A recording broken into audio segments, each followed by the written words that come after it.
राम हरे हरे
जय ओम विष्णुपाद परमहंस परिव्रजकाचार्य स्तोत्र सत His Divine Grace अभय चरणारविंद भक्ति वेदांत स्वामी शिला प्रभुपाद की अनंत कोटि वैष्णव वृंद की नामाचार्य श्री हरदास ठाकुर की प्रेम से कहो श्री कृष्ण चैतन्य प्रभु नित्यानंद श्री अद्वैत गदाधर शिवास आदि गौर भक्त वृंद की श्री राधा कृष्ण गो गोपीनाथ श्याम कुंड राधा कुंड गिरिवर्धन धाम की मथुरा वृंदावन धाम की मायापुर नवदीप धाम की गंगा माई जमुना माई की भक्ति प्रदायिनी तुलसी महारानी की भगवद गीता यथारूप की सभी एकत्रित भक्तों की जय जयकार हो सभी एकत्रित भक्तों की जय जयकार हो सभी एकत्रित भक्तों की जय जयकार हो श्री गुरु गौरांग की जय जयकार हो।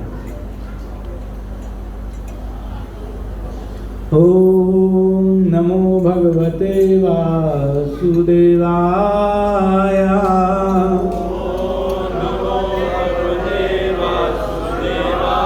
ओम नमो भगवते वासुदेवाय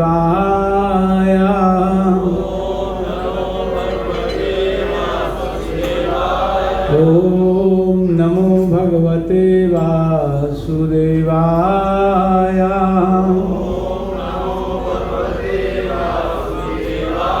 कृष्णाय वासुदेवाय देवकी नंदनाय च नंद गोपकुमारा गोविंदाय नमो नमः। हरे कृष्णा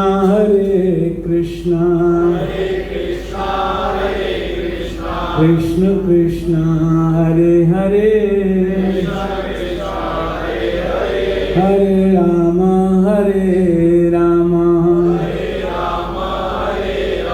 राम राम हरे हरे।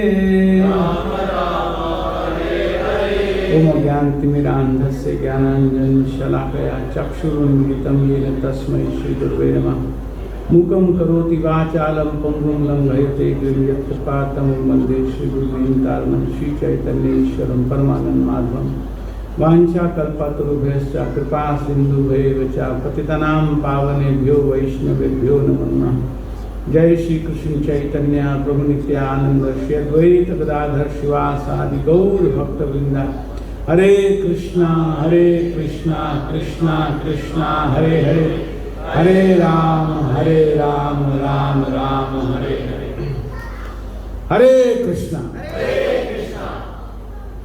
तो भगवद गीता में 9वें अध्याय में 25वें श्लोक में भगवान एक बहुत सुंदर शब्द प्रयोग करते हैं। आप मेरे पीछे पीछे बहुत सरल श्लोक है, आप बोल सकते हैं। यान्ति देवव्रता देवान्, यान्ति देवव्रता देवान्, पितॄन् यान्ति पितृव्रता, पितॄन् यान्ति पितृव्रता, यान्ति। यहाँ से जो शब्द आ रहा है मैं थोड़ा शॉर्ट कर लेता हूँ। तो भगवान ने कहा अर्जुन को कि जो देवताओं की पूजा करते हैं, जो देवव्रत हैं, जो देवताओं के उपासक हैं, यान्ति वो जाते हैं। कहाँ जाते हैं? देवलोकों को जाते हैं। तो जो देवताओं की पूजा करते हैं भगवान कहते हैं कि वो देवलोक को जाते हैं, लेकिन साथ ही बोलते हैं कि पितॄन् यान्ति पितृव्रता। जो पितरों की पूजा करते हैं, जो परिवार के पुराने पिता पितामह पर पितामह इस तरह से जो बहुत उनको पूज्य मानते हैं, तो ऐसे लोग जो अपने पितामह पर पितामह कुल के जो बड़े बूढ़े जो लोग हैं, जो पूर्वज हैं, उनकी जो उपासना करते हैं, उनकी जो पूजा करते हैं, उनका क्या होता है? बोले यान्ति। कहाँ यान्ति? पितॄन् यान्ति, वो पितृलोक को जाते हैं। तो देवताओं के उपासक देवलोक को जाते हैं, जो पितरों के उपासक हैं वो पितृलोक को जाते हैं। आगे जाकर के भगवान कहते हैं यान्ति मद याजिनो अपि मां, कि जो मेरी पूजा करते हैं वो मेरे धाम में आते हैं। स्थापित तो भगवान वहाँ ये करना चाह रहे हैं कि जो जिसकी तरफ अट्रैक्ट होता है वहाँ जाता है। लेकिन हमारे लिए ये बात समझने वाली है कि पितृलोक भी इस ब्रह्मांड में एक स्थान है, एक लोक है। जैसे भूलोक है, स्वर्ग लोक है, ब्रह्म जी का लोक है, उसी तरह से एक पितृलोक है। इस पितृलोक के बारे में शास्त्र में कहा जाता है कि जो पितृलोक है वहाँ पर बहुत अधिक लोग नहीं है, लेकिन मात्र ऐसे लोग, कुछ ऐसे लोग जो अपने पितरों की पूजा करते हैं, उनकी अर्चना करते हैं, तो वो जा करके उन पितरों के पास या उस स्थान पर जिसको पितृलोक बोलते हैं वहाँ जा करके रहते हैं। पितृलोक के एक अधिष्ठात्र देव हैं, एक इंचार्ज हैं। जैसे स्वर्गलोक के कौन इंचार्ज हैं? इंद्र जी। सत्यलोक की कौन इंचार्ज हैं? ब्रह्मा जी। उसी तरह से यमलोक के कौन इंचार्ज हैं? यमराज जी। उसी तरह से पितृलोक के इंचार्ज हैं, जो हेड हैं, उनका नाम है अर्यम्मा, अर्यम्मा जी। तो अर्यम्मा जी 12 आदित्यों में कश्यप जी की एक पत्नी है अदिति, उनके 12 पुत्र हैं। उनमें सबसे बड़े हैं इंद्र और सबसे छोटे हैं भगवान वामन। तो इन्हीं 12 में से एक अर्यम्मा है जो पितृलोक के इंचार्ज हैं। आज के संदर्भ में अब ये समझ लेना चाहिए कि जो पितृपक्ष चल रहा है, इस पितृपक्ष में प्राय श्राद्ध किया जाता है। श्राद्ध का क्या अर्थ होता है? श्राद्ध का ये अर्थ होता है, पहले ये समझ लेते हैं कि पृथ्वी पर जब एक वर्ष होता है पूरा, जब यहाँ के 365 दिन होते हैं, तो जो ऊंचे लोग हैं वहाँ पर बहुत कम समय निकलता है। कहीं कहीं अनुमान है कि पितृलोक में जब यहाँ पर एक वर्ष होता है तो वहाँ पर एक दिन निकलता है। एक वर्ष एक दिन के बराबर। ब्रह्मा जी का एक दिन बहुत बड़ा है, भगवत गीता में आता है। उसी तरह से कुछ कुछ स्थान हैं जो देवलोक हैं, पितृलोक है इत्यादि, वहाँ पर एक वर्ष हमारा अगर गिनेंगे तो उनका मात्र एक दिन होगा। तो एक ऋण मान करके कि यदि कोई हमारे पूर्वज उस लोक में हैं, यदि ऐसा है, शरीर छोड़ते ही मान लीजिए मेरे पिताजी नहीं हैं, उनके पिताजी भी नहीं हैं, उनके पिताजी भी नहीं हैं, जीव इस भौतिक जगत में भ्रमण कर रहा है, 84 लाख योनि में अपने अपने कर्मों के अनुसार सब भ्रमण कर रहे हैं। लेकिन भाग्य से मैं वर्तमान में मनुष्य के शरीर में आया। किसी के कारण तो आया, किसी की कृपा से आया, मान लीजिए अपने माता पिता की कृपा से आया। तो मेरे माता पिताजी का मनुष्य का शरीर था, तभी मुझे मनुष्य का शरीर मिला। तो उनको जो मनुष्य का शरीर मिला वो क्यों नहीं मिला? उनके अपने माता पिता। तो ऐसे पीछे लेते जाएं तो हमारा एक कर्तव्य है इस शरीर को, इस दुर्लभ शरीर को प्राप्त करने के बाद कि हमारे जो पूर्वज हैं, यदि वो अभी वापस शरीर में नहीं आए हैं, किसी ऐसे लोक में हैं, या कई बार एक्सीडेंटल डेथ हो जाती है, अकाल मृत्यु हो जाती है, तो शरीर नहीं मिलता। अगर कभी ऐसी स्थिति में कोई है तो प्रावधान शास्त्र में दिया गया कि यदि उनके पूर्वज जो नीचे क्या क्या बोलेंगे, पूर्वज के बाद नीचे क्या होता है? उनकी संतान है, वंशज, बिल्कुल सही है। उनके वंशज अगर भगवान को भोग लगा करके और उसके बाद ब्राह्मणों को, योग्य ब्राह्मणों को, वैष्णवों को बुला करके उस प्रसाद को पवाएं, अच्छे से भोग लगा करके, जितनी उनकी क्षमता है अच्छे से बनाएं और उनको लगा करके अगर भोग भगवान को उनको प्रसाद पवाएं तो उसका लाभ मिलता है उन लोगों को जो पितृपक्ष में जिनके लिए श्राद्ध किया जाता है।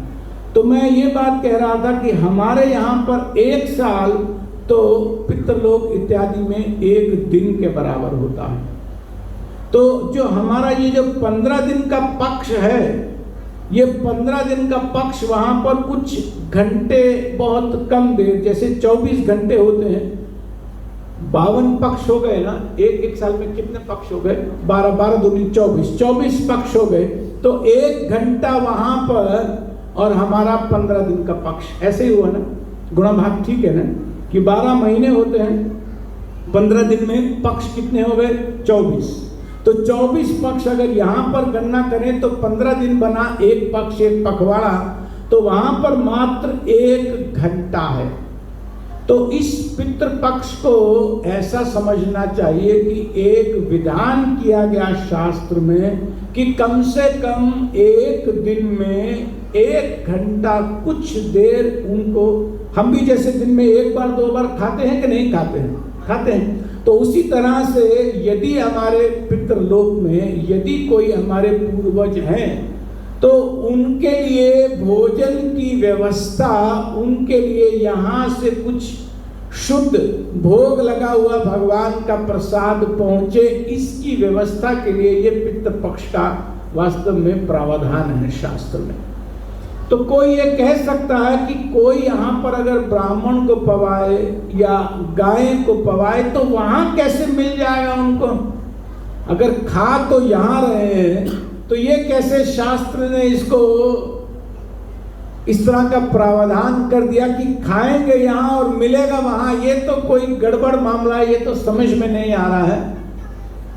अगर हमारा कोई रिलेटिव बाहर गया होता है, मान लीजिए अगर कोई ऑस्ट्रेलिया में मेरा बेटा या बेटी कोई परिवार का कोई पढ़ रहा है और वहां पर मैंने ऑस्ट्रेलियन डॉलर भेजने, तो मैं क्या करूंगा, यहाँ पर आईसीआईसीआई बैंक में जाऊंगा या किसी बैंक में जाऊंगा और वहां पर रुपया दूंगा, अकाउंट नंबर बताऊंगा, वहां का कोड बताऊंगा, उसके बैंक का कोड बताऊंगा, ऑस्ट्रेलिया में कौन सी सिटी में बैंक है, ये सब डिटेल दूंगा। तो मेरा दिया हुआ रुपया उसके अकाउंट में पहुंचेगा कि नहीं पहुंचेगा? पहुंचेगा। लेकिन क्या रुपया पहुंचेगा? किस तरह से पहुंचेगा? ऑस्ट्रेलियन डॉलर पहुंचेगा। ये कैसे हो गया? ना तो मैंने अपने बेटे को दिया, ना तो मैंने रुपया दिया, लेकिन फिर भी मेरे बेटे को मिल रहा है और रुपए की जगह उस लोकल करेंसी में मिल रहा है। तो ये शास्त्र का विधान है कि ब्राह्मणों को और गायों को वास्तव में इन दोनों का बहुत बड़ा महत्व शास्त्र में रखा गया। भगवान के लिए एक मंत्र बोलते हैं, नमो ब्रह्मण्य देवाय गो ब्राह्मण हिताय च जगत हिताय कृष्णाय गोविंदाय नमो नमः। इसका अर्थ क्या होता है कि वास्तव में भगवान ब्राह्मण प्रिय हैं, भगवान गौ प्रिय हैं, भगवान ब्राह्मण और गाय को बहुत प्रिय मानते हैं, अपना बहुत प्रिय मानते हैं, अपना बड़ा क्लोज मानते हैं। शास्त्र में आया श्रीमद् भागवत में एक वाक्य कि भगवान ने अपने मुखार बिंद से कहा है कि मैं यज्ञ में अगर घी कोई डाल करके स्वाहा स्वाहा शास्त्रों के मंत्र बोल करके अगर कोई यज्ञ करता है तो मैं उससे उतना प्रसन्न नहीं होता हूं जितना वैष्णव के मुख में यज्ञ करके प्रसन्न होता हूं। वैष्णव के मुख में या ब्राह्मणों के मुख में यज्ञ करने का मतलब क्या होता है कि उनको बुला करके बिठा करके जब अच्छे से घी इत्यादि में शुद्ध पकवान जब ब्राह्मणों को खिलाया जाता है, ब्राह्मण इसलिए क्योंकि ब्राह्मण वास्तव में समाज का मार्गदर्शन करते हैं, मनुष्य समाज का मार्गदर्शन करते हैं। जो वर्ण व्यवस्था है वो 4 विभाग में बांटी गई है, ब्राह्मण क्षत्रिय वैश्य और शूद्र। इसमें जो ब्राह्मण है उनका समाज को ठीक तरह से ले करके जाने का कार्य है कि समाज को प्रगति की तरफ लेकर के जाए, आध्यात्मिकता की तरफ लेके जाए, प्रकाश की तरफ लेकर के जाए, ज्ञान की तरफ लेकर के जाए। किस माध्यम से?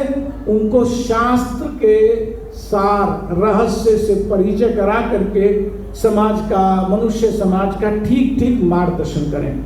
और क्योंकि वो समाज के मार्गदर्शन में लगे रहते हैं, ब्राह्मण लोग वैष्णव लोग समाज के मार्गदर्शन में लगे रहते हैं, इसलिए उनका पालन करने की जिम्मेवारी दी गई है समाज के बाकी वर्गों को। ब्राह्मण वैष्णव सन्यासी वानप्रस्थ इनका पालन गृहस्थ लोग करते हैं। तो भगवान कहते हैं कि वो व्यक्ति जो समाज को सही मार्गदर्शन दे रहे हैं, जो शास्त्र के आधार पर मार्गदर्शन कर रहे हैं, यदि वो व्यक्ति प्रसन्न होते हैं तो मैं प्रसन्न होता हूं, क्योंकि मैं ब्राह्मण प्रिय हूं, मैं वैष्णव प्रिय हूं। यदि उनकी प्रसन्नता है तो मान लेना चाहिए कि मेरी प्रसन्नता है। वास्तव में अगर भगवान प्रसन्न होते हैं, किसी भी तरीके से अगर भगवान प्रसन्न होते हैं, भगवान की सेवा डायरेक्टली करके या किसी भी तरह से अगर हम भगवान को प्रसन्न करते हैं तो उसकी प्रसन्नता, भगवान की प्रसन्नता एक बहुत बड़ा निमित्त बनती है जीव कल्याण के लिए, मानव कल्याण के लिए। तो यदि कोई हमारे परिवार का ऐसा है जिसको अभी शरीर नहीं मिला है, नियम तो ये है कि जैसे ही ये मनुष्य का शरीर छूटता है, हमारे पूर्वजों का जब शरीर छूटा होगा तो तुरंत अपने अपने कर्मों के अनुसार उनको कोई ना कोई शरीर मिल गया होगा। लेकिन यदि उनको शरीर नहीं मिला है तो भगवान को प्रसन्न करके, भगवान को भोग लगा करके या भगवान के शास्त्र में कहे गए वाक्यों के अनुसार पालन करके उन पुराने पूर्वजों के निमित्त हम प्रार्थना करते हैं कि उनका कल्याण हो। तो ये जो 15 दिन का या 16 दिन का ये जो पक्ष होता है, ये वास्तव में एक ऋण मान करके अपने ऊपर कि जो हमारे पूर्वज थे, यदि किसी कारण से उन्हें शरीर नहीं मिला है अथवा यदि किसी कारण से वो पितृलोक में है, तो पितृलोक में कम से कम उनके निमित्त यहाँ से हम कुछ न कुछ व्यवस्था भगवान के माध्यम से, भगवान के शास्त्र में दिए हुए प्रावधान के माध्यम से करें, तो उसमें प्रसन्नता कारण बनती है। तो वास्तव में ये जो श्राद्ध का प्रावधान है, ये जो पिंडदान का प्रावधान है, ये पिंडदान का या श्राद्ध का प्रावधान है, ये हम अपने को ऋणी मान करके, ये जो शरीर हमने प्राप्त किया अपने पूर्वजों की कृपा से, माता पिता की कृपा से, उनसे ऊपर जो उनकी कृपा मान करके, अपने ऊपर ऋण मान करके, इसको हमें अवश्य पालन करना चाहिए। इसलिए पालन करना चाहिए क्योंकि किसका क्या हुआ या आगे किसका क्या होने वाला है कुछ नहीं पता। शास्त्र कहता है कि अगर कोई भगवान का शुद्ध भक्त हो गया, जो 24 घंटे भगवान के स्मरण में रहता है, जिसको भगवान का कभी भी विस्मरण नहीं होता है, ऐसा अगर कोई भगवान का भक्त हो गया तो उसकी कई पुश्तें ऐसे ही तर जाती हैं, उसकी कई पुश्तें मुक्त हो जाती है। मुक्त हो जाने का अर्थ है कि वो जिस भी योनि में है उससे मनुष्य योनि में और उन्नत योनि में भगवान के भक्तों का उनका संग मिल जाएगा और इस तरह से उनकी यात्रा, भक्तिमय यात्रा उनकी प्रारंभ हो जाएगी। ये भगवान की भक्ति में जो शुद्ध भक्ति में आ जाते हैं, उनको एक कंसेशन है कि उनके परिवार के जो पूर्वज हैं, कम से कम 7 पीढ़ी उनकी ऐसे ही तर जाएगी। लेकिन अगर कोई भगवान की भक्ति में आया है लेकिन अभी पूरी तरह से शुद्ध नहीं हुआ है, तो उसका कर्तव्य बनता है, वास्तव में उसका धर्म बनता है कि किसी भी तरह से ये कल्याण का काम अवश्य करे। हमारे शास्त्र में कहा गया कि वास्तव में वैष्णवों को बुला करके, ब्राह्मणों को बुला करके जिस भी तिथि में उनका दाह संस्कार हुआ होता है, एक तो होता है शरीर छोड़ने की तिथि, कई बार जिस दिन शरीर छूटता है उस दिन दाह नहीं होता है, अगले दिन किसी कारण से रोकना पड़ता है, अगले दिन करना पड़ता है।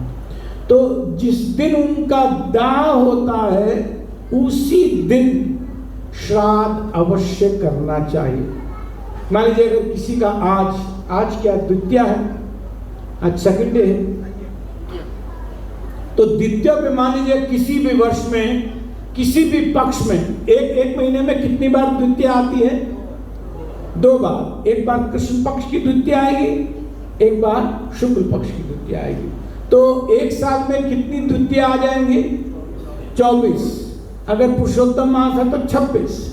तो इसी तरह से किसी भी दिन अगर उनका दाह हुआ होता है, जिस दिन दाह हो, अगर तो सेम डे संस्कार हो गया, सेम डे शरीर छूटा, तो उसी दिन, तो जिस भी दिन उनका दाह हुआ, एक तिथि निश्चित करने की बात है, उसी दिन उनका स्मरण करके उनका श्राद्ध करना चाहिए। श्राद्ध कैसे करना चाहिए? श्राद्ध में जैसे मैंने कहा कि भगवान की प्रसन्नता ही मुख्य है। प्राय हम लोग तो हर चीज जो खाते हैं भगवान को भोग लगाते ही हैं। इनवेरिएबली, विदाउट फेल, जो भी हम खाते हैं पहले भगवान को भोग लगाते हैं, फिर भगवान का प्रसाद पाते हैं। लेकिन क्या ये सिलसिला सारी दुनिया में सब जगह पर पालन होता है कि हर चीज जो खाते हैं भगवान को भोग लगाते हैं? क्या हर जगह पालन होता है? नहीं पालन होता।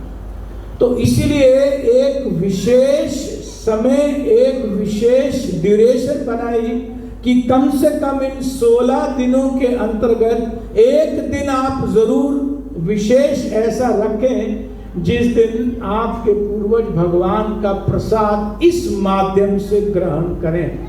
भगवान का प्रसाद माने कि भगवान को भोग लगा करके, कुछ शुद्ध चीजें भगवान को भोग लगा करके और उस दिन उनका स्मरण करके उनके उन्नत आगे जीवन की कामना करके ये श्राद्ध किया जाता है। तो शास्त्र में लिखा है कि ब्राह्मणों को बुला करके या भगवान के भक्त वैष्णवों को बुला करके उनको प्रसाद पवाना चाहिए। इससे कल्याण होता है, उन जीवों का कल्याण होता है। ये भी लिखा गया कि गाय के लिए भी जरूर कुछ न कुछ प्रावधान करना चाहिए। समाज में और जो पहले पशु बहुत रहते थे, कुत्ते इत्यादि, सबके लिए थोड़ा थोड़ा निकालना चाहिए ताकि सबकी प्रसन्नता बने। लेकिन मूल में क्या है? मूल में ये है कि हमारे जीव जो पूर्वज हैं वो शुद्ध होकर के किसी तरह से, यदि वो कहीं भटक रहे हैं तो वो भगवान का भोग प्राप्त करें, भगवान की प्रसन्नता, भगवान का प्रसाद प्राप्त करें ताकि उनका कल्याण हो। ये तो मैंने भगवत गीता से आपको श्लोक बताया। अब लीला से आपको बताता हूँ कि चैतन्य महाप्रभु जो स्वयं राधा कृष्ण का ही मिलित अवतार है, उन्होंने स्वयं आकर के लीला के माध्यम से ये दर्शाया कि गया में जाकर के उन्होंने अपने पिताजी का, जगन्नाथ मिश्रा जी का श्राद्ध किया, पिंडदान किया। उसी तरह से महाविष्णु जी के एक हमारे अवतार हैं, कौन है? अद्वैताचार्य जी। अद्वैताचार्य जी के बारे में लिखा है चैतन्य भागवत में, चैतन्य चरितामृतम में, कि उन्होंने अपने पिताजी का श्राद्ध किया तो श्राद्ध में सबसे पहले आमंत्रित किया हरिदास ठाकुर जी को। तो श्राद्ध वास्तव में, यद्यपि वो स्वयं भगवान के अवतार हैं, लेकिन फिर भी यहाँ पर आकर के एक एग्जाम्पल सेट कर रहे हैं, एक उदाहरण स्थापित कर रहे हैं कि श्राद्ध में हम किसी तरह से कोई कोताही नहीं करते हैं। कई बार लोग बड़े कैजुअल हो जाते हैं, आजकल तो बहुत मॉडर्न टाइम हो गया, कहीं पर मंदिर में जाकर के 500, 1000, 1500 रुपये दे आते हैं, इधर उधर किसी को खिला देते हैं, गरीब लोगों को खिला देते हैं। ये सब नहीं, जो शास्त्र का विधान है उसके अनुसार करने से ही फल मिलता है। यद्यपि मंदिर में जाकर के उनके नाम से दे देने में कोई बुराई नहीं है, गरीब लोगों को खिलाने में कोई बुराई नहीं है, लेकिन साथ ही साथ जो शास्त्र में लिखा है, जो शास्त्र निहित विधि है, उसका पालन करते हुए एडिशनली कोई भी करें तो उसमें कोई हर्ष नहीं है। मैं कई बार देखता हूं कि भक्त लोग, अगर उनको कोई बुलाता है, यहाँ एक थोड़ी बात समझने वाली है कि भक्त अपने पिताजी का या अपने किसी पूर्वज का, दादाजी इत्यादि का या माता का या किसी का भी श्राद्ध कर रहा है, किसी दूसरे भक्त को इनवाइट करता है कि ये भगवान का भक्त है, वैष्णव है, जरूर इसको प्रसाद पवाने से प्रसन्नता होगी, और बुलाता है। लेकिन जो दूसरा भक्त है वो नहीं जानता है कि ये प्रसाद, श्राद्ध का मतलब प्रसाद है, श्राद्ध का मतलब कोई कर्म कांड नहीं है। ये बात समझ लेनी चाहिए कि शास्त्र का कर्म कांड से कोई मतलब नहीं है। शास्त्र का, श्राद्ध का मतलब होता है कि भगवान का भोग बना करके, भगवान को भोग अर्पित करके और अपने पूर्वजों की उन्नति के निमित्त जब समाज के मार्गदर्शकों को जब बुला करके, अच्छे लोगों को बुला करके, सुसंस्कृत ब्राह्मणों को या वैष्णवों को, भक्तों को बुला करके जब उनको प्रसन्न किया जाता है, उनको संतुष्ट किया जाता है, तो इसको श्राद्ध कहा जाता है। तो कई बार मैं कह रहा था कि ये बात देखने में आती है कि किसी भक्त ने दूसरे भक्त को बुलाया या 2-4 भक्तों को बुलाया, लेकिन भक्तों के मन में ये कर्म कांड वाली बात आ जाती है कि श्राद्ध का नहीं खाना है। ये बहुत बड़ी गलत व्याधि, गलत मन में भावना है, इसको बिल्कुल मन से निकाल देना चाहिए। भगवान के प्रसाद को श्राद्ध कहा जाता है। अगर भगवान के प्रसाद के लिए कोई बुलाए, या उदाहरण है कि हरदास ठाकुर जी को आमंत्रित किया किसने? अद्वैताचार्य जी ने। तो अद्वैताचार्य जी सबसे पहले भगवान के शुद्ध भक्त, जो नाम के आचार्य हैं, जो नामाचार्य हैं, भगवान के भक्त, उनको बुला करके पवा रहे हैं। तो इस बात को समझ लेना चाहिए कि यदि कोई भक्त जिसको श्राद्ध के लिए बुलाया दूसरे ने, और वो आनाकानी करता है या उसके मन में थोड़ा सा कंफ्यूजन रहता है कि श्राद्ध के ऊपर जाना चाहिए कि नहीं जाना चाहिए, तो ये बहुत बड़ा कंफ्यूजन है, इसको निकाल देना चाहिए। मन से प्रसन्न होकर के जा करके श्राद्ध का वहां पर पाना, भगवान का प्रसाद है।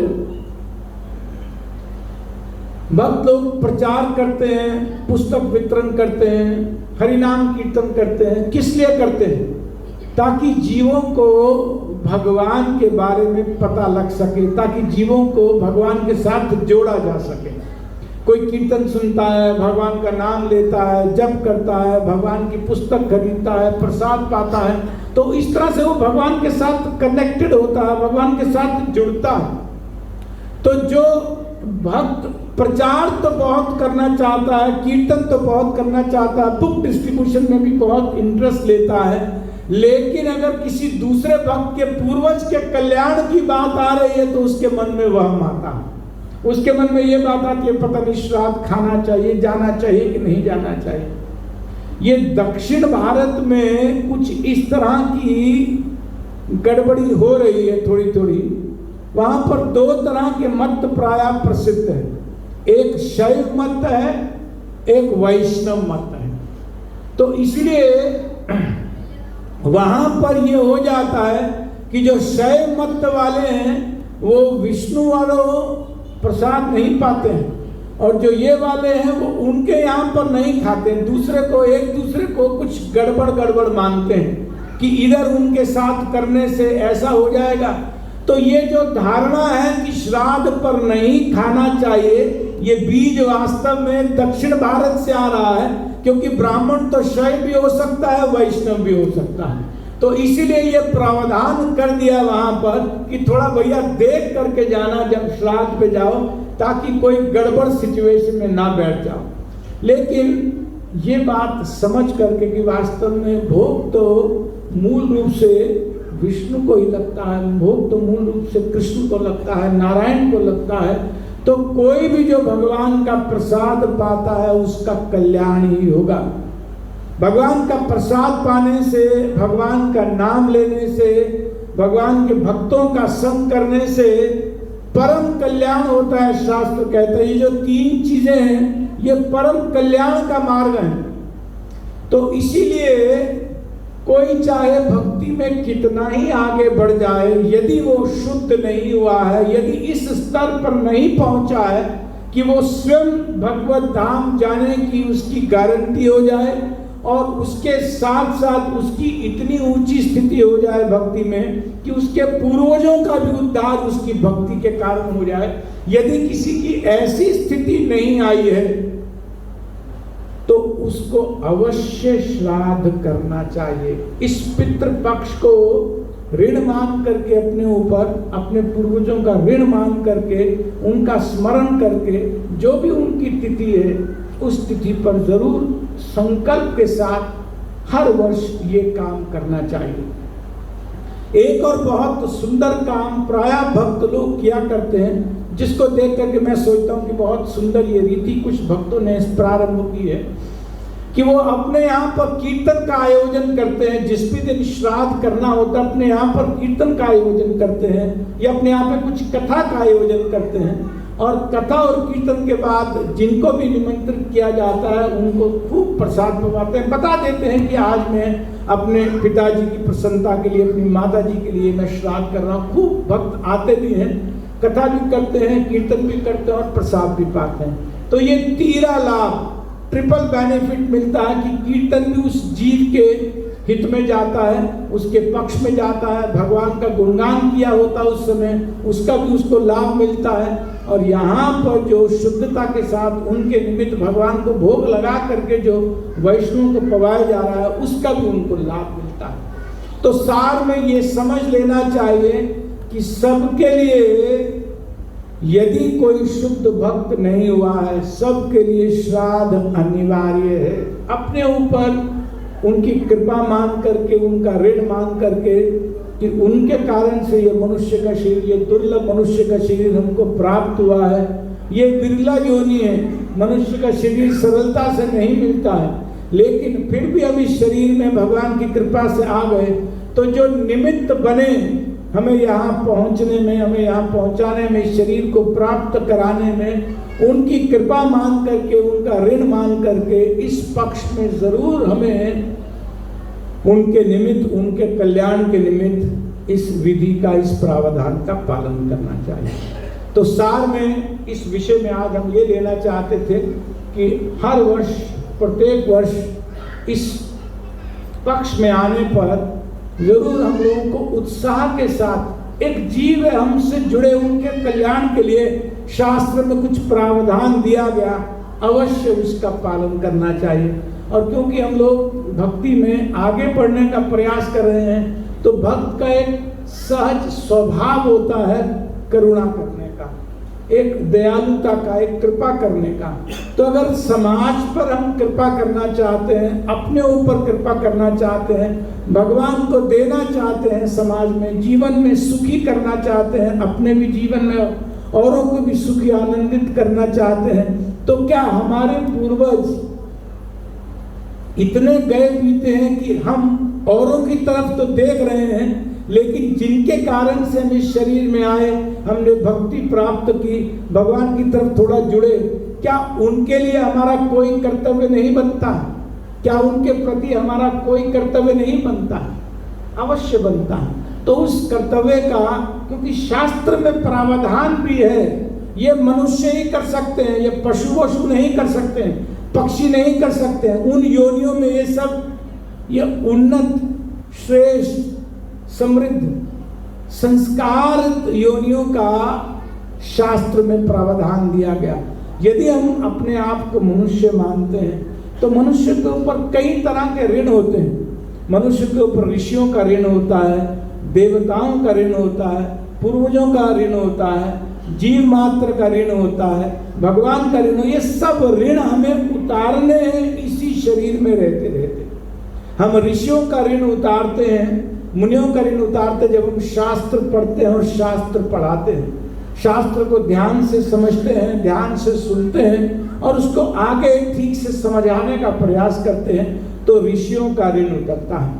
देवताओं का ऋण उतरता है जब हम यज्ञ इत्यादि करते हैं, भगवान का कीर्तन करते हैं, संकीर्तन यज्ञ करते हैं, तो देवताओं का ऋण उतरता है। जीवों का ऋण उतरता है, उसी तरह से पितरों का ऋण उतरता है जब हम श्राद्ध इत्यादि करते हैं या पिंडदान करते हैं। तो अगर ये काम हम नहीं कर रहे हैं मनुष्य योनि में आकर के, तो समझ लेना चाहिए कि जो ऋण हम लेकर के आए हैं, वो ऋण हमने भुगताया नहीं है, उसका भुगतान नहीं किया है। भगवान की भक्ति में आने के बाद तो जीव बहुत सजग हो जाता है, हर तरह से बहुत अलर्ट हो जाता है, बहुत अटेंटिव हो जाता है कि मुझे इस शरीर छूटने के बाद शुद्ध भक्ति से भगवान की सेवा करने का मौका मिले। तो ऋण रख करके हम क्यों अपने आप को संकट में डालेंगे, उस विकट परिस्थिति में डालेंगे। इसीलिए जितना भी बन पड़ता है, भगवान का भक्त सचेत रहता है अपनी जिम्मेवारियों के प्रति, अपने कर्तव्यों के प्रति, चाहे वो परिवार के प्रति है, समाज के प्रति कर्तव्य, अपने पूर्वजों के प्रति है, देवताओं के प्रति है, उन सब का अच्छे से पालन करता है। यद्यपि भगवान का भजन करने से इन सब का पालन हो जाता है, लेकिन फिर भी जो शास्त्र की वाणी है उसका अवश्य पालन होना चाहिए, उसका अवश्य सम्मान होना चाहिए। तो इस भाव के साथ इस पितृपक्ष में हम ये बात समझ लें कि सबके लिए श्राद्ध अनिवार्य है, क्योंकि ये भगवान की प्रसन्नता है। भगवान की प्रसन्नता के माध्यम से कुछ जीव, जिनके माध्यम से हमें शरीर प्राप्त हुआ, हमारे पूर्वजों के कल्याण का मार्ग है। यदि उनको ऑलरेडी अच्छा शरीर मिल गया, कोई कह सकता है कि मान लीजिए वो वहां है ही नहीं, हम यहाँ पर श्राद्ध ऐसे ही करते जा रहे हैं, तो क्या फायदा है? अगर आप यहाँ से किसी का मनी ऑर्डर भेजें या किसी के अकाउंट में पैसा भेजें और वो अकाउंट क्लोज हो गया हो, मान लीजिए अगर अकाउंट क्लोज हो गया हो, हमारे बीच में बैंक के चीफ मैनेजर बैठे हैं गणेश पांडे जी, अगर हमारा अकाउंट, हमने किसी के अकाउंट में पैसा भेजा और उसका अकाउंट क्लोज हो गया, तो वो पैसा कहाँ जाता है? और वापस आ जाता है।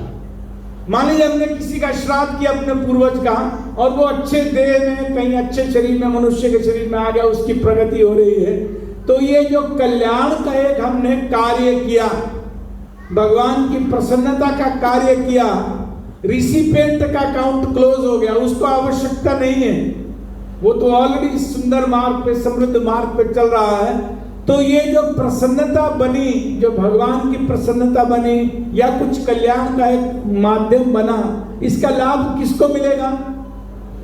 वापस आएगा, जो भेज रहा है उसको वापस मिलेगा। तो भेजने वाले का तो किसी भी ढंग से अहित हो नहीं सकता है। यदि उनको आवश्यकता है तो ऋण उतरेगा, यदि उनको आवश्यकता नहीं है तो अपना कल्याण होगा। तो किसी भी तरह से जो शास्त्र के प्रावधान है उसका ठीक से पालन करने वाले का कभी भी अहित नुकसान नहीं हो सकता। भगवान 16वें अध्याय के अंत में जाकर के कहते हैं, ये शास्त्र विधि उत्सृज्य वर्तते कामकारता, कि जो शास्त्र में विधि दी गई है, जो शास्त्र में प्रावधान दिए गए हैं, बहुत इंटेलिजेंटली कुछ स्ट्रक्चर किया गया है मनुष्य, ताकि उस तरफ ज्ञान में या अज्ञान में जरूर जाए, प्रगति करे।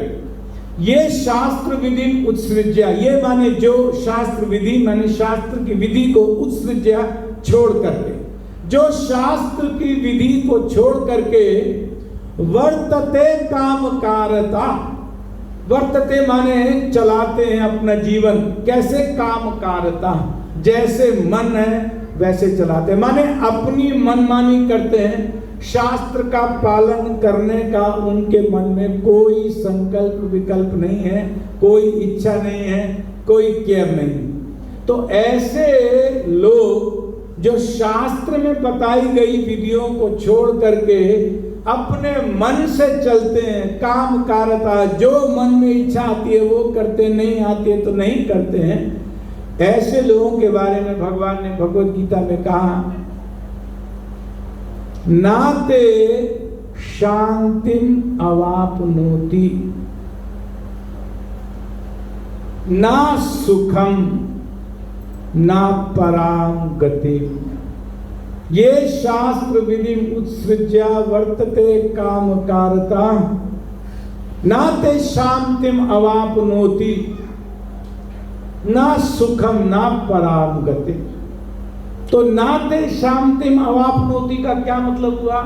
ऐसे लोग कभी शांत नहीं हो सकते हैं, कभी शांति को प्राप्त नहीं हो सकते हैं। ऐसे लोगों के जीवन में शांति नहीं आ सकती है, ना सुखम, उनको कभी सुख भी नहीं मिल सकता, और ना पराम गति, उनको कभी परागति, शुद्ध भगवान के चरण भी प्राप्त नहीं हो सकते हैं। तो क्या कहा गया कि शास्त्र की जो विधि है आज के उपलक्ष्य में या आज के संदर्भ में, कि कल्याण की एक विधि बनाई गई, मनुष्यों के एक सिलसिला बनाया, एक परिवार है, हर एक व्यक्ति का कोई ना कोई पूर्वज है। जनसंख्या मनुष्य की कितनी बढ़ जाएगी, हमारे पूर्वज तो कोई ना कोई रहेंगे।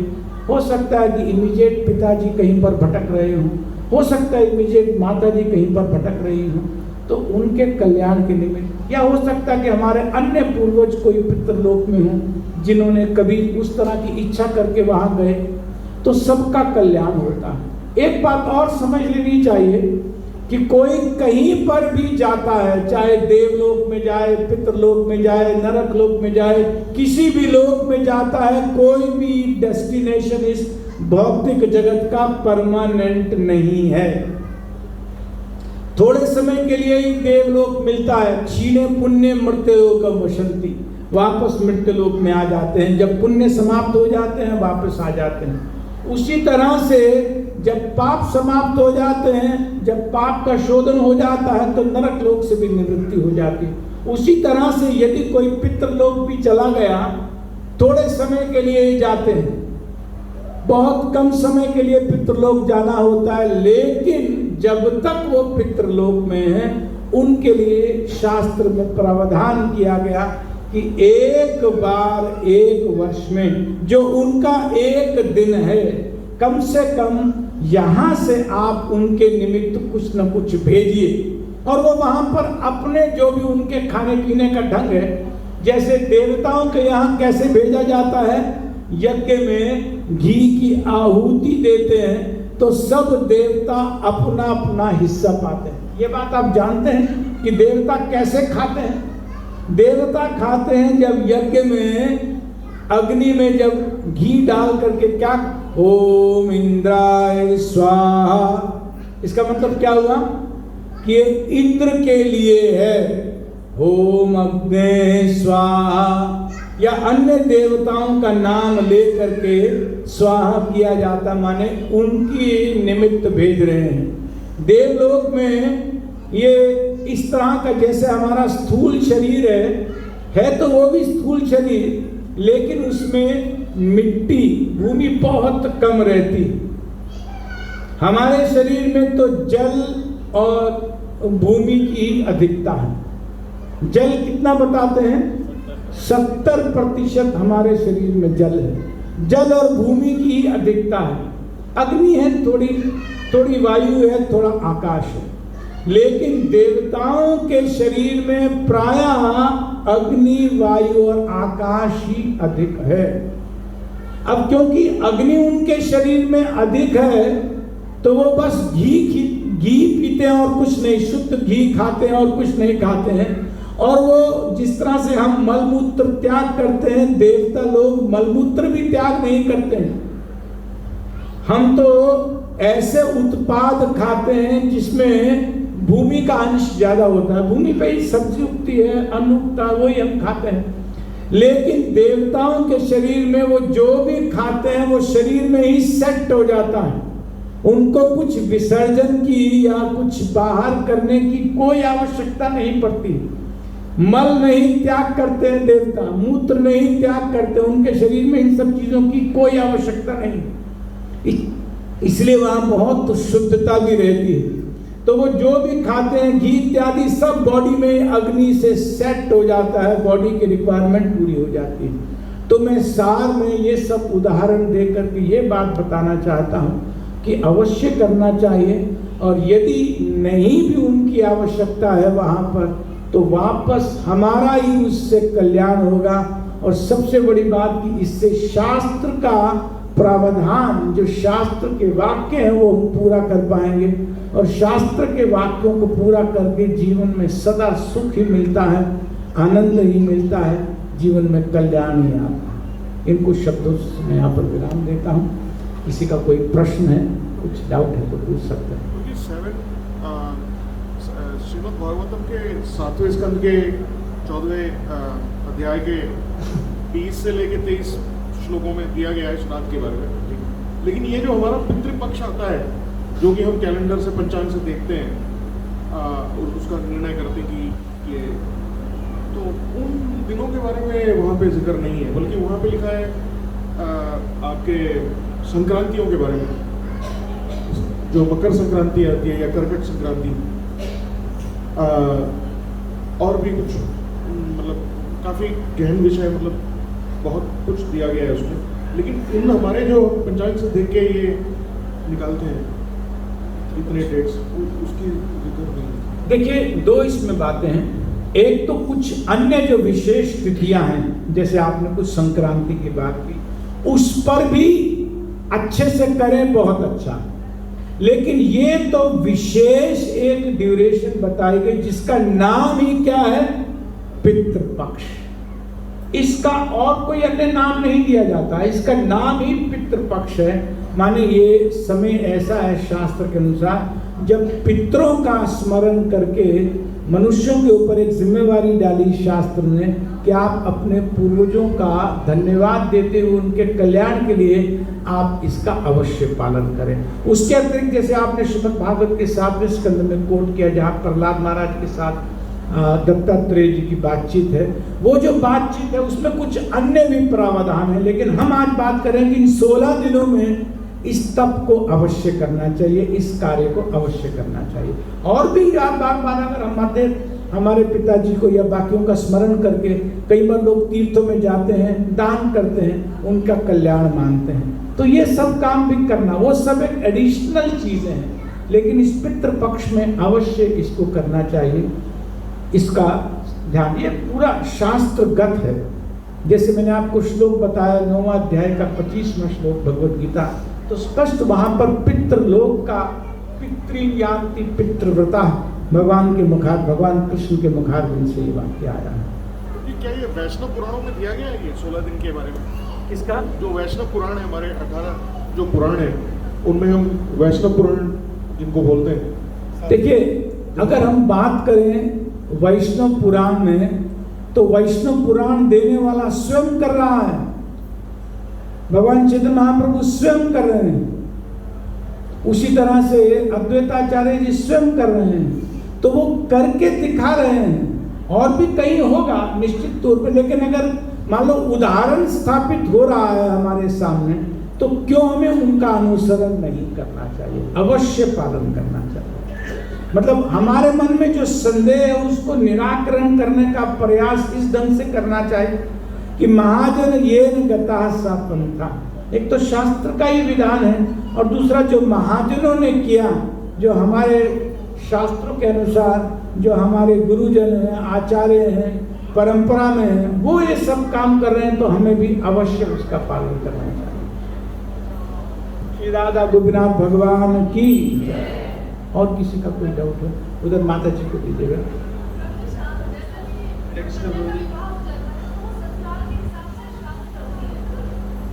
एक बार माता जी को दे देना माइक। ये जा सकता है माइक उधर? नहीं जाता।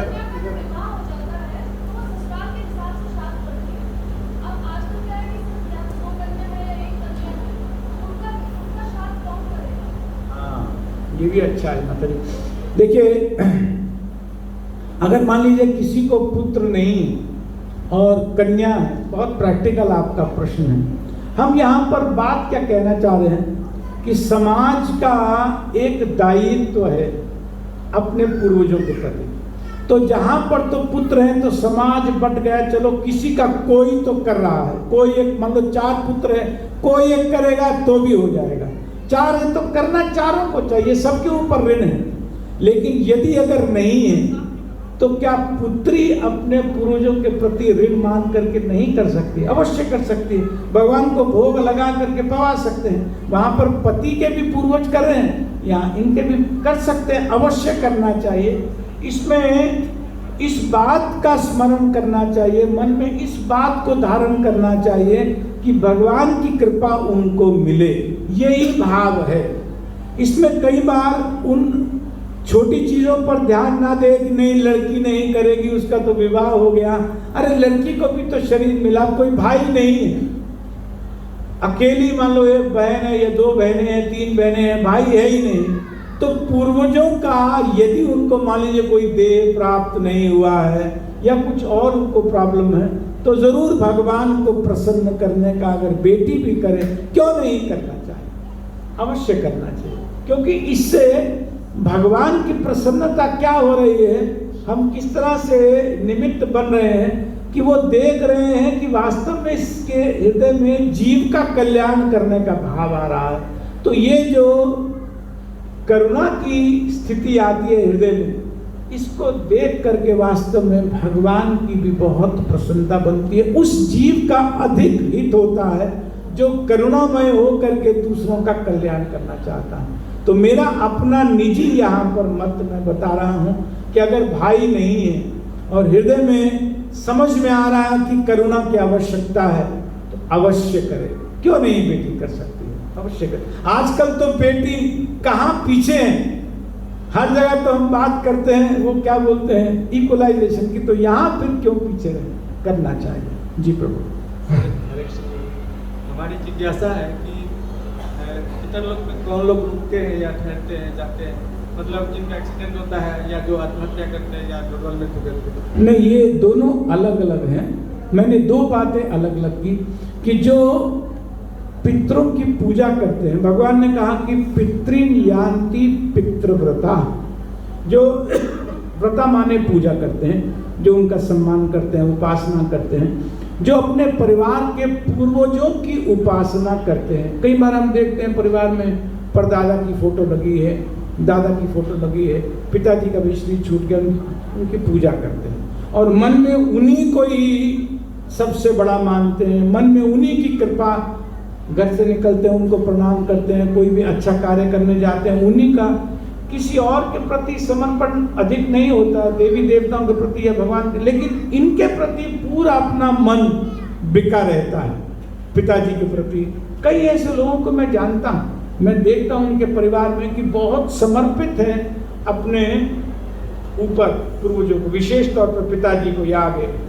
तो इस तरह के लोग वास्तव में मानते हैं कि हमारे लिए एकमात्र पूजनीय हमारे माता पिता हैं, एकमात्र पूजनीय हमारे पूर्वज हैं। तो इस तरह के लोगों को कहा जाता है पितृव्रत, जो पितृ लोगों को या अपने अग्रजों को, पूर्वजों को जो बहुत ऊंचा मान देते हैं, स्थान देते हैं। तो ऐसे लोग, एक लोक बनाया गया जिसका नाम है पितृलोक।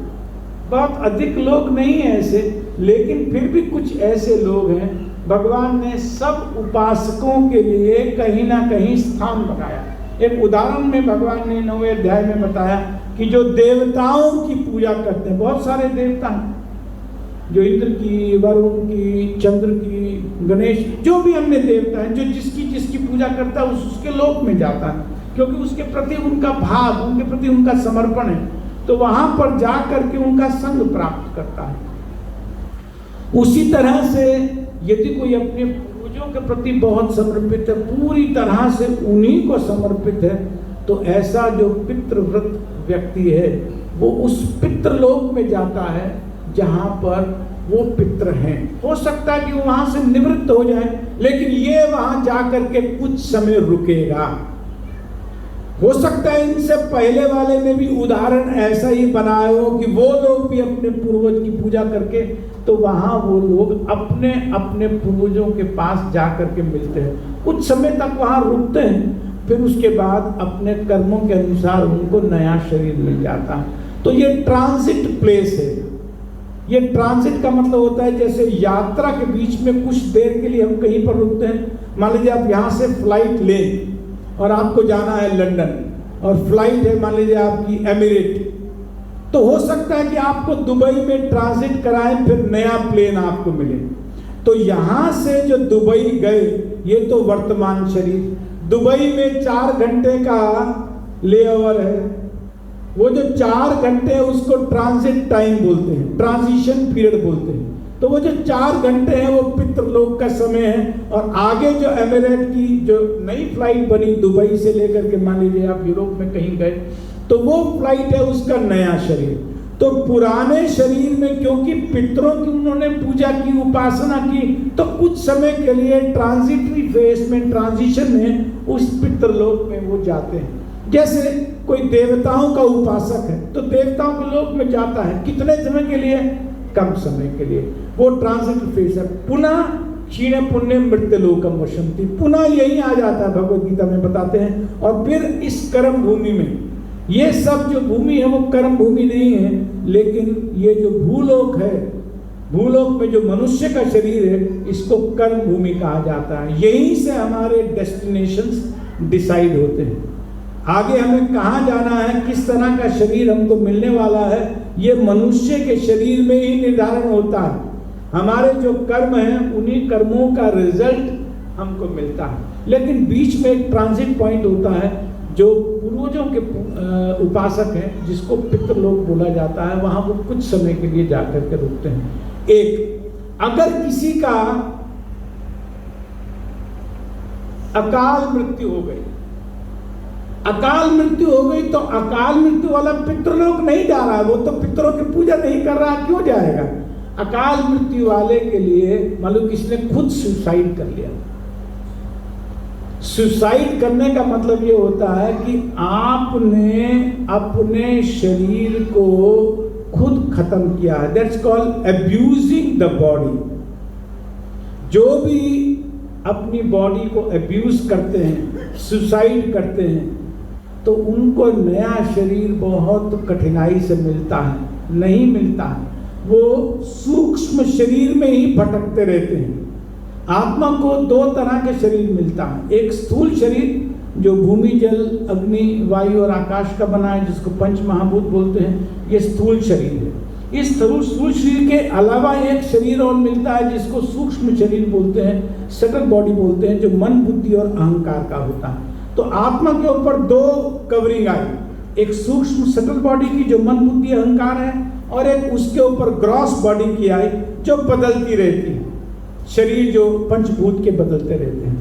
तो जो सुसाइड करते हैं उन्होंने स्थूल देह को एब्यूज किया, उनको स्थूल देह जल्दी नहीं मिलता है, भटकते रहते हैं। वो जो भटकते रहते हैं, यदि किसी के अगर अकाल मृत्यु हो जाती है, अगर भगवान के निमित्त कोई प्रसन्नता का काम किया जाए, उनके नाम से कीर्तन किया जाए, उनके नाम से जप किया जाए, उनके नाम से भंडारा भोग इत्यादि किया जाए, जा करके गया में श्राद्ध किया जाए, या इस तरह का कुछ ना कुछ कल्याण उनके निमित्त किया जाए, तो भगवान ये देख लेते हैं। एक पूरा प्रोसेस आप समझ लीजिए ये है कि वो तो कर नहीं सकता, उसको तो स्थूल देह है नहीं, इंद्रिया है नहीं, हाथ नहीं है, कान नहीं है, मुख नहीं है, आंखें नहीं है, कोई एक्टिविटी, कोई कर्म नहीं कर सकता है।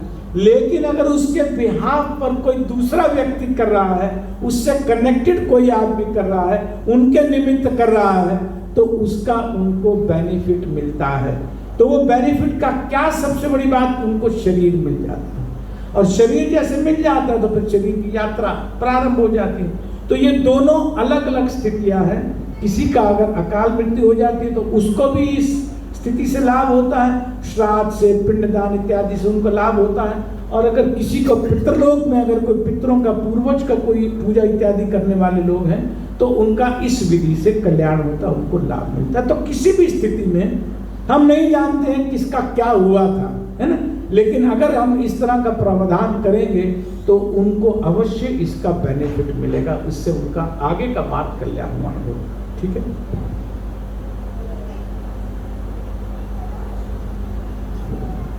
ये पहले सुना करते थे अपने दादा दादी से कि लोग बद्रीनाथ, केदारनाथ जाते थे, श्री गंगा सागर जाते थे, तो वो अपना स्वयं ही ये श्राद्ध करके आ जाते थे। तो ये कहाँ तक शास्त्र संगत है? देखिए, आज भी ये विधान है कि अगर किसी को पुत्र नहीं है तो वो गया में जा करके अपना खुद का श्राद्ध करके आ सकता है। हालांकि सुनने में बड़ा अटपटा लग रहा है, लेकिन इसके पीछे आप एक भूमिका देखिए। इसके पीछे मान लो अगर किसी को कोई संतान नहीं है, किसी को संतान नहीं है, मैं ऐसे कई मित्रों को जानता हूं जिनको संतान नहीं है, तो जब उनसे बात करते हैं, कुछ बात करते हैं, तो वो बोलते हैं प्रभु जी, हालांकि भक्ति में है, लेकिन फिर पूछते हैं प्रभु जी क्या होगा। तो शास्त्र में इस तरह का विधान है, क्योंकि सबके कल्याण का मार्ग खोलता है ना शास्त्र, को सबको प्रकाश दिखाता है, सबको आगे बढ़ाने का एक मार्ग देता है। तो ये मार्ग दिया गया है शास्त्र में कि यदि उस स्थिति में कोई व्यक्ति है जिसकी संतान नहीं है, तो उसको छूट है कि वो अपना पिंड दान रहते रहते, जीवित रहते स्वयं करके आ सकता है, ताकि अगर कभी किसी की मान लो अकाल मृत्यु हो गई, पता थोड़ी है कोई कैसे जाने वाला है, हमें से कोई बता सकता है वो कैसे शरीर छोड़ने वाला है।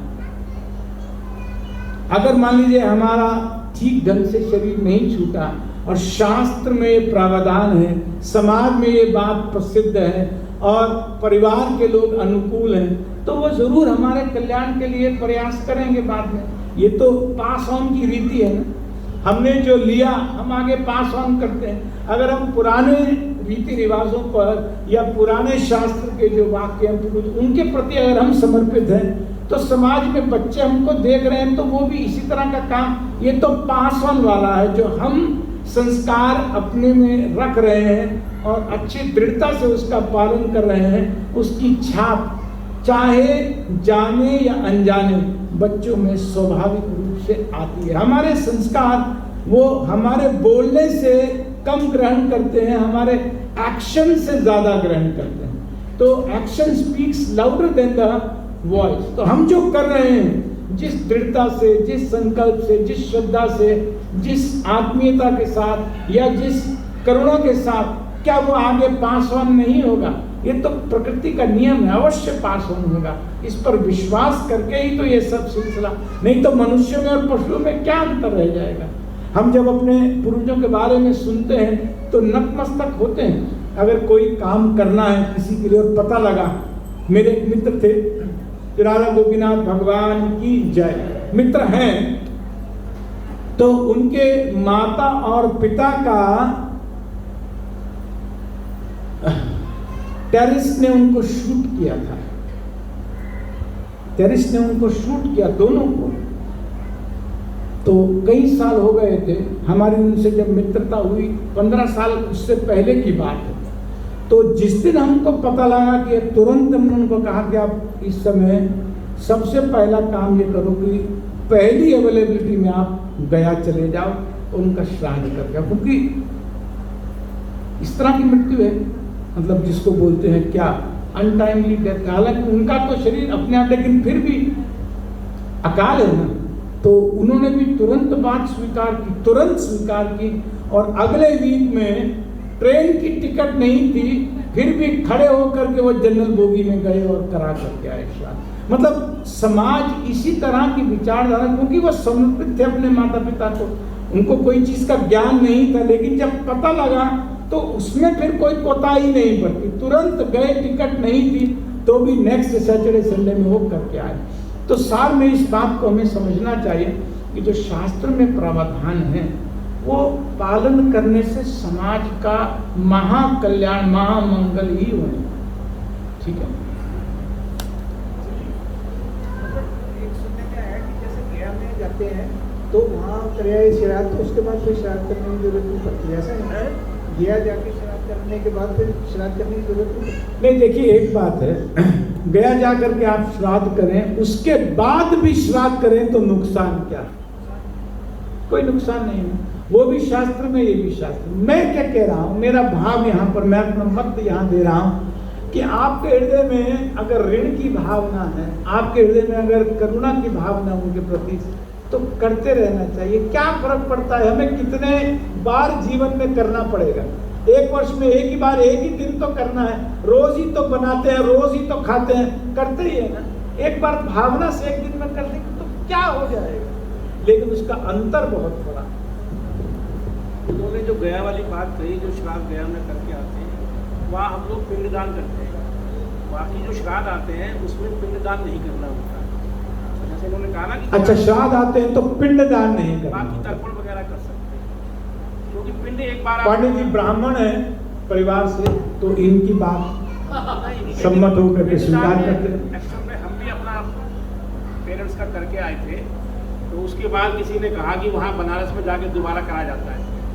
हम दोबारा बनारस भी गए, तो बनारस के सारे पंडितों ने कहा कि एक बार अगर आपने दया में पिंडदान करके वहाँ बिठा दिया है अपने पूर्वजों को, तो बार बार उसको छेड़ा नहीं जाता है। नहीं, पर श्राद्ध किया जा सकता है। श्राद्ध तो हर वर्ष करें, तर्पण करते हैं, जैसे जल वगैरह देते हैं, और भोजन जैसे ब्राह्मणों को सब कुछ करा सकते हैं, लेकिन हाँ, वो पिंड जो बनाते हैं ना, पिंड चावल नहीं का, कराना। वो नहीं कराना। बाकी सब तो श्राद्ध अवश्य करना चाहिए, श्राद्ध में कोई अच्छा। मेरा भी एक प्रश्न है, हरे कृष्णा, जैसे किसी हमारे किसी पेरेंट्स की डेथ होती है, तो वो किसी भी महीने में किसी भी समय हो सकती है, तो हम लोग एक तिथि का श्राद्ध करते हैं। जैसे हमारे फादर की जनवरी में डेथ हुई, जनवरी में पिछले बार त्रयोदशी के दिन हुई, तो जनवरी में जो उसी साल में पूष की या माघ की जो भी है, हाँ, एक तो उस दिन श्राद्ध करते हैं, और एक दिन ये श्राद्धों में श्राद्ध आता है।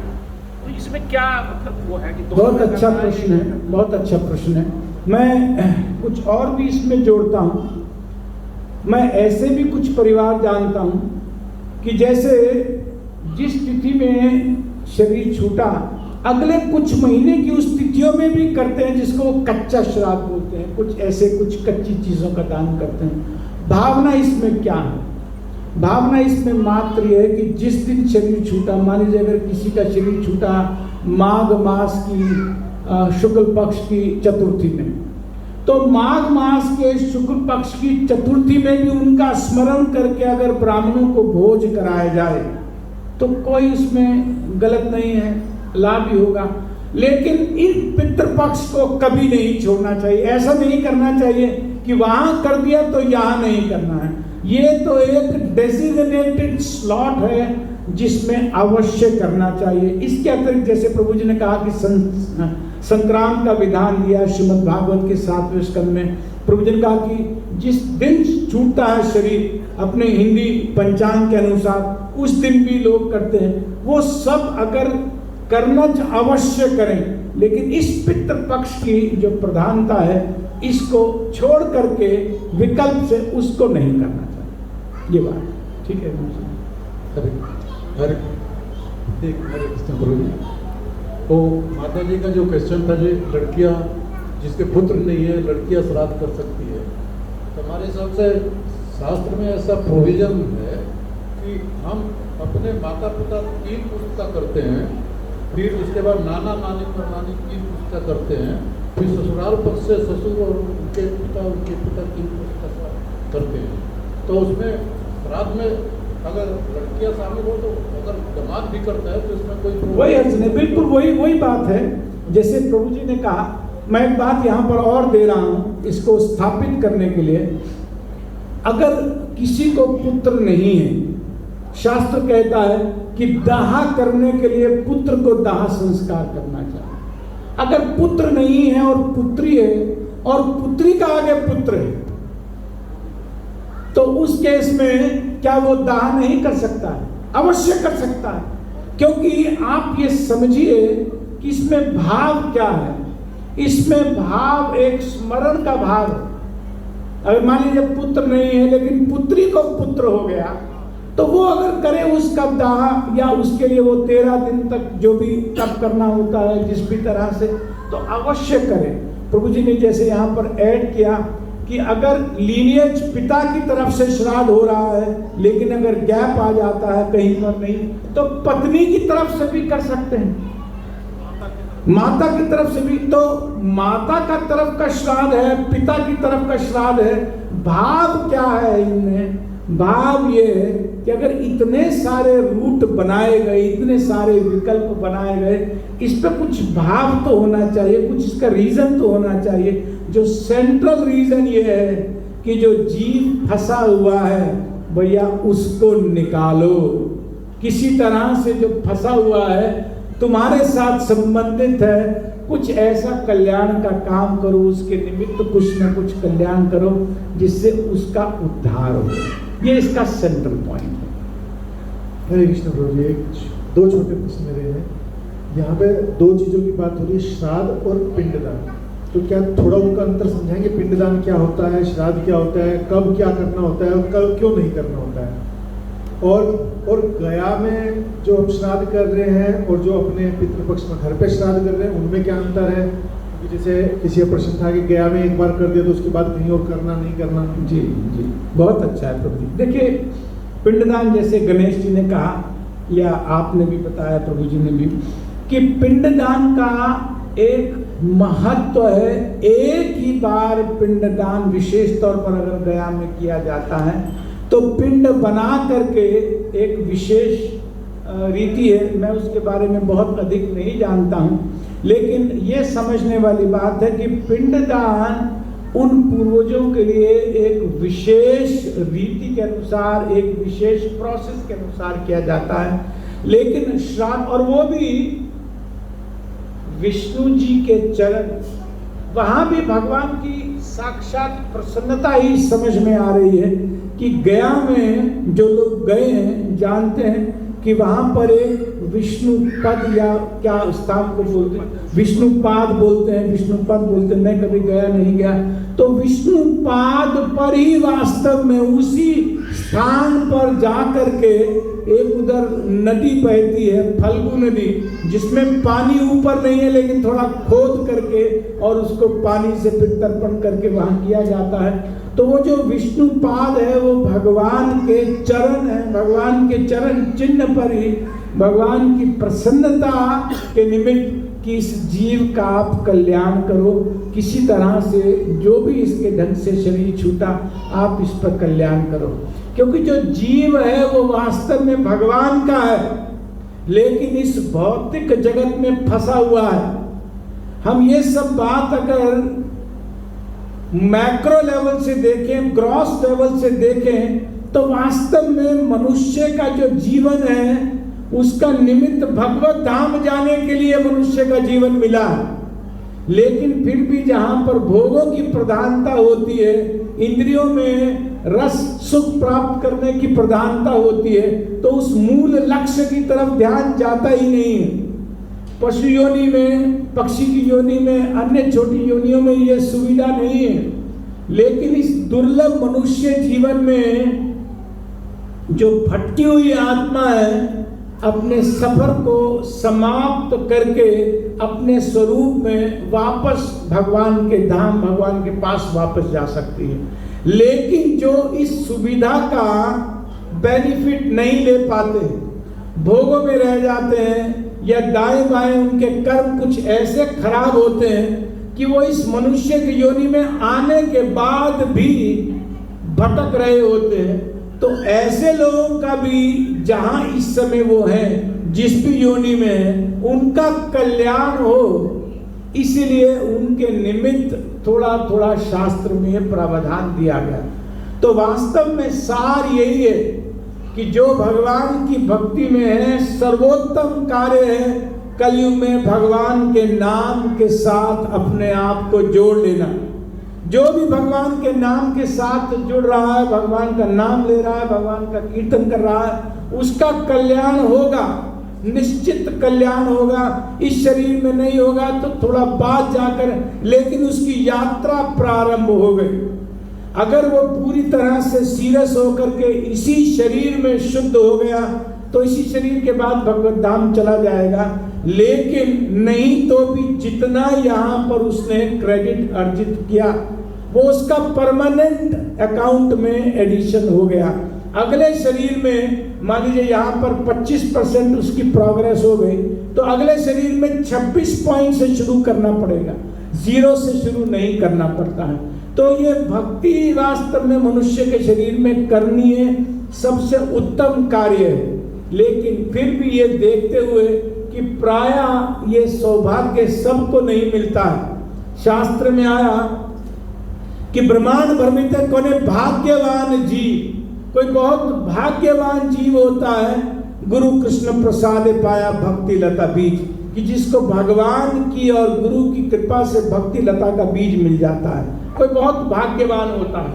लेकिन बाकी जो नहीं अभी उस स्थिति में आए हैं, ऐसे लोगों को भी पुनः पुनः मौका मिले, बार बार मौका मिले, वो भटकते ही ना रह जाए।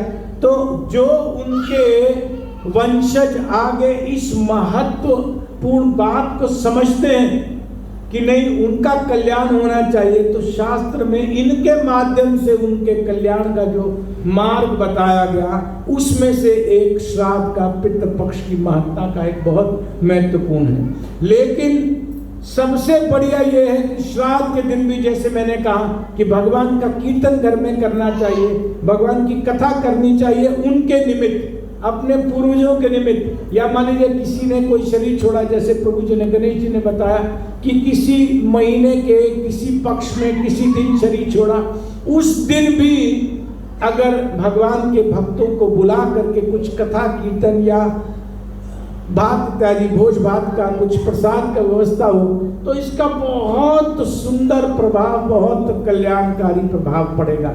तो भक्ति में जो खुद नहीं कर पा रहे हैं, उनकी ऐसी स्थिति समझ करके कि उनकी स्थिति में नहीं है, अगर उनके आगे वंशज उनके नाम से उनके अकाउंट में कुछ डालते हैं तो अवश्य इससे उनको कल्याण होता है। शिला प्रभुपाद की, अनंत कोटि वैष्णव वृंद की, निताय गौर प्रेमानंदे। हरे कृष्णा। अभी हम थोड़ी देर धन्यवाद कहेंगे। हरे कृष्णा मंत्र के द्वारा सभी मेरे साथ दोहराएंगे। हरे कृष्णा कृष्णा कृष्णा हरे हरे।